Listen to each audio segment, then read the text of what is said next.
अस्सलाम जी। Welcome back to another video. तो आज का टॉपिक जो है ट्रेड को किस तरह मैनेज किया जाए और प्रॉफिट के टारगेट किस तरह निकाले जाएं। तो आज हम बात करेंगे ज़रा इस पे। पहले तो हम ज़रा थोड़ी सी बात कर लेते हैं इस चीज़ पे कि हम टारगेट्स को अपने किस तरह मैनेज करते हैं और अपनी ट्रेड्स को किस तरह सेल को छोटा करते हैं और टारगेट्स को जो है वो बड़ा करते हैं। इस चीज़ में सबसे पहले आते हैं हम कि हम अपने टारगेट्स निकालते किस तरह हैं। हम अपने टारगेट्स निकालते हैं एक तो फिबोनाची की तरफ से कि जो हमें प्री डिफाइंड टारगेट्स मिलते हैं फिबोनाची रिट्रेसमेंट के थ्रू हम उनको यूज़ करके अपना जो है टारगेट निकाल लें। एक चीज़ हमारी वो होती है। तो एक एक तो हम इस तरह निकालते हैं कि हमारे पास जो प्री डिटरमाइंड टीपीज होते हैं एक हम उसकी तरफ से निकाल लेते हैं।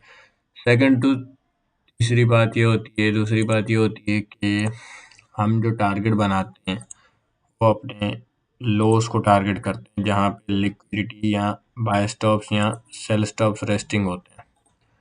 ठीक हो गया। एक चीज़ हमारी ये हो जाती है, एक हमारी बाय स्टॉप्स हो जाती है और सॉरी फिबोनाची होती है, और एक चीज़ हमारी जो होती है वो ये लोस वगैरह जो होते हैं। तो ये तो हो गई हमारी दो चीज़ें। इनके बाद जो थर्ड और मेन सबसे ज़्यादा चीज़ आती है वो होती है कि हम डेली पे किसी भी रेस को जो होता है वो मार्क करते जाएं। मिसाल के तौर पे हम बात कर लेते हैं कि अब मुझे पता है कि प्राइस यहाँ पे थी, तो प्राइस ने जब यहाँ आई है और यहाँ पे एक एसएनटी फॉर्म की है, तो अब वो क्या करेगी, अब वो वापस इंटरनल लिक्विडिटी की तरफ जाएगी। इंटरनल लिक्विडिटी कौन सी होती है? फेयर वैल्यू गैप्स होते हैं।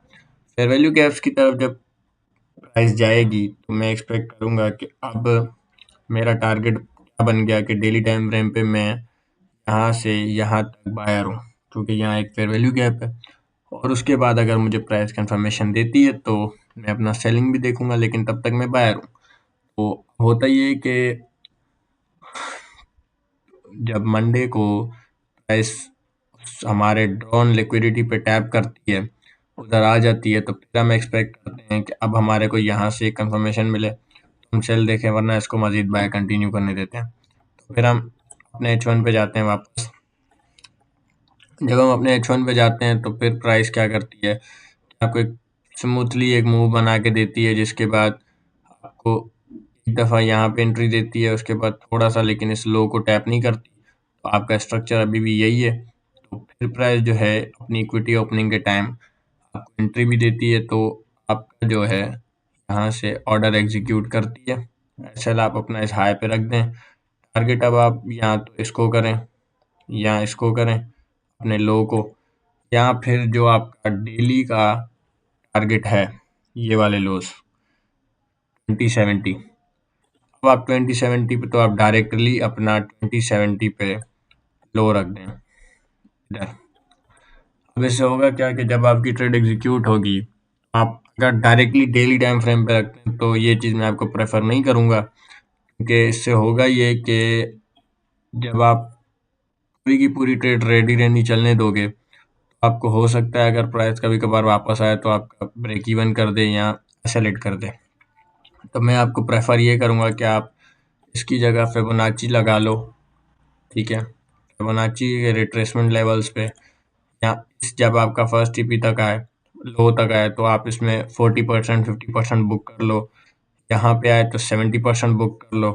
फिर जब आपका ये लास्ट लो आ जाए जो आपका डेली टाइम फ्रेम का टीपी है, यहाँ पे आए तो आप अपनी पूरी की पूरी ट्रेड क्लोज कर दो। इस तरह जो है हम ट्रेड्स को मैनेज करते हैं। ट्रेड्स को हम इस तरह अपने सेटिंग में लाते हैं। उसके बाद हम एक और सेटअप देख लेते हैं। अब ये सेटअप्स बनते किस तरह हम ये देखते हैं। अगर आप यहाँ पे नोट करो तो आप पहले हम डेली टाइम फ्रेम पे चलते हैं। ठीक है, हो गया।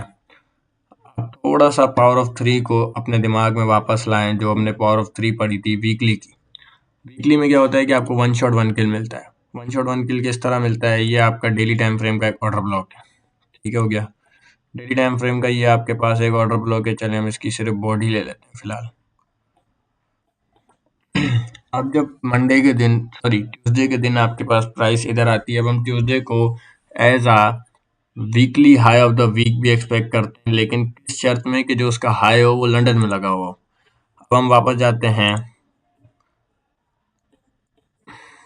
अब हमारी ये एशियन रेंज है 8 बजे से रात मिडनाइट न्यूयॉर्क तक लंदन ओपन होता है। लंदन ओपन होते ही वो एक classical high of the week form करता है। ठीक हो गया। अब ये classical high of the week formation होती कैसे कैसे पता चलता है? एक तो इसने बाय स्टॉप्स भी उड़ा दिए। ठीक हो गया। उसके बाद ऊपर से उसके पास एक ब्रेकअवे गैप है। ठीक है, फेयर वैल्यू गैप है। और उसके बाद जब उसमें जाती है प्राइस तो फिर एक नाइस रिट्रेसमेंट देती है। 2 मिनट में इसको हटा देता हूँ।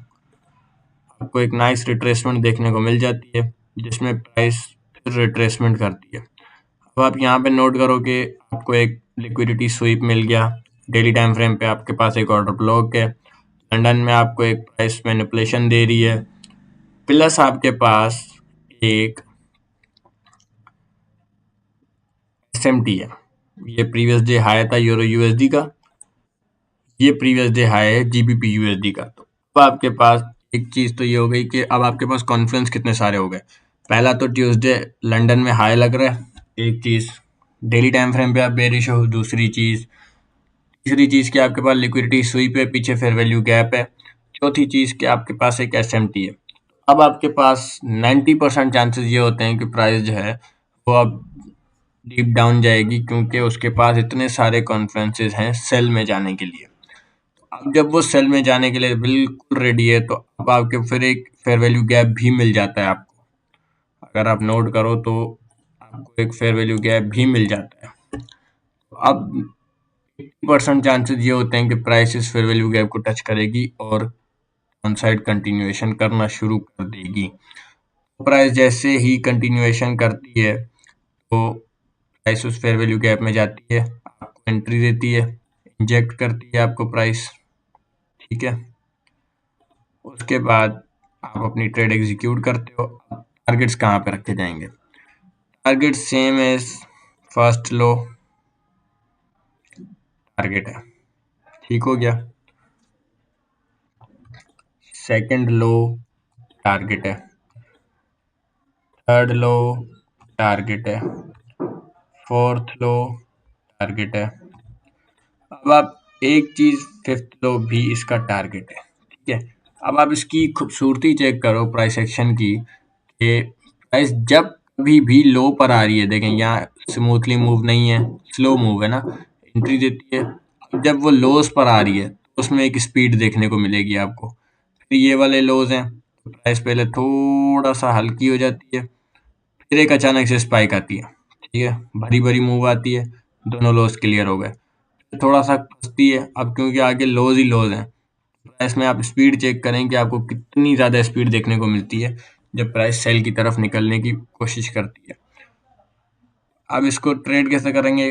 50% आप यहाँ बुक कर लें, 60-70% आप यहाँ बुक कर लें, और ऑलमोस्ट आपकी 100% ट्रेड जो है वो आप यहाँ भी बुक कर लें।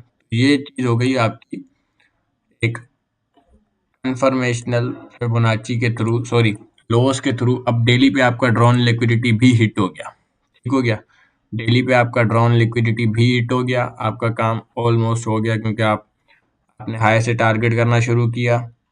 यहाँ तक आपने टारगेट किया। अब इस पर रिस्क रिवार्ड देख लेते हैं अपना।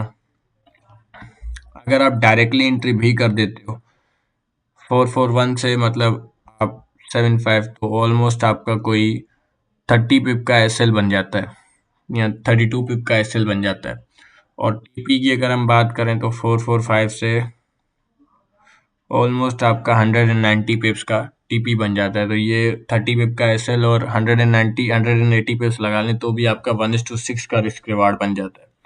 1:6 का जब आप रिस्क रिवार्ड टच करेंगे तो ये आपके लिए एक स्टार्टिंग में बहुत ज़्यादा नाइस रेशियो होता है। 1:6 अच्छे अच्छों को भी नहीं हो पाता। नैस्डैक की अगर हम सेम चीज़ में बात करते हैं तो नैस्डैक जो है हम बात कर लेते हैं। तो ये स्वीप हुआ, यहाँ से हमने एंट्री एग्जीक्यूट की, चल हाई पे रख दिया, और हमारा टारगेट फर्स्ट लो तो 1:3 का रिस्क रिवार्ड बनता है। सेकंड लो की अगर हम बात करें तो 1:6 का रिवार्ड बन रहा है।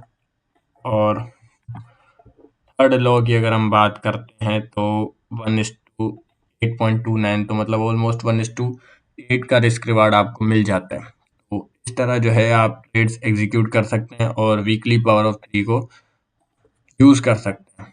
ये चीज़ आपको काफ़ी हेल्प कर सकती है। इसके बाद थोड़ा सा गोल्ड को भी देख लेते हैं। गोल्ड में अगर हम बात करें तो ये आप एक एटीएम मेथड बना था कल शाम के टाइम, आपको वो उसने एंट्री दी थी, और मंडे के दिन थोड़ा सा, आज के दिन वेडनेसडे वाले दिन भी एक कोशिश की है उसने एंट्री देने की, और उसके बाद वो ऑलमोस्ट आपका बुलिश है। 45 से एंट्री थी और 67 तक जो है वो कंटिन्यू कर रहा है बुलिश। तो ये ऑलमोस्ट हमारे चांसेस थे कि बुलिश जाएगा। अब इसके बाद हम देख लेते हैं थोड़ा सा और कोई और pair, UD USD. UD USD में भी कल मेरा एक सेटअप था।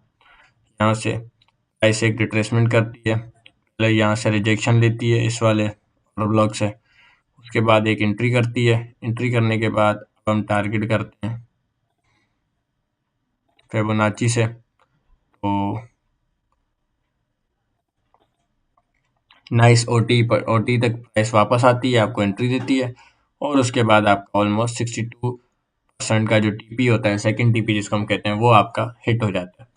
तो ये चीज़ होती है कि इस तरह आप अपनी ट्रेड को मैनेज कर सकते हैं, और इसी तरह आप अपनी ट्रेड्स को, प्रॉफिट को टारगेट कर सकते हैं और मैक्सिमाइज कर सकते हैं। रिस्क को आप कम करना चाहें तो आप यहाँ पे एक इन्फॉर्मेशन कर सकते हैं, जैसे कि अगर आप यहाँ सेल नहीं रखना चाहते, तो आपको ये एक छोटी सी गैप दिख रही होगी, ठीक हो गया। अगर हम गौर से देखें तो यहाँ पे एक छोटा सा गैप है।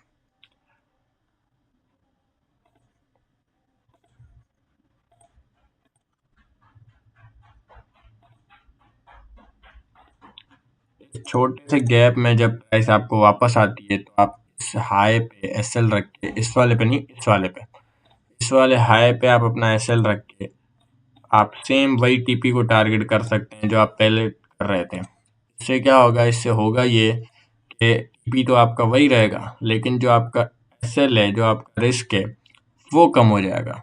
इससे आपको ये होगा कि आपकी जो ट्रेड है, आपका जो रिस्क रिवार्ड है, वो बहुत ज़्यादा बढ़ जाएगा। अब जहाँ पहले आपको 1:6 मिल रहा था, वहाँ 1:13 हो गया। ये चीज़ आपको बहुत देखने को इसमें मिल सकती है। तो इस तरह आप अपनी ट्रेड्स मैनेज कर सकते हैं। तब तक के लिए ये सारी वो ट्रेड्स हैं जो मैं अपने ग्रुप में लाइव दे रहा था। ये सारी जो हैं वो मैंने अपने ग्रुप में दी थी। मैंने एक रील भी डाली है, उसमें आप देख भी सकते हैं, नैस्डैक की या जीबीपी यूएसडी की। ये सारी वो ट्रेड्स हैं जो मैंने अपने ग्रुप में लाइव दी हैं। तो अब तक के लिए इतना ही, मिलते हैं अगली वीडियो में। तब तक के लिए अल्लाह हाफिज़।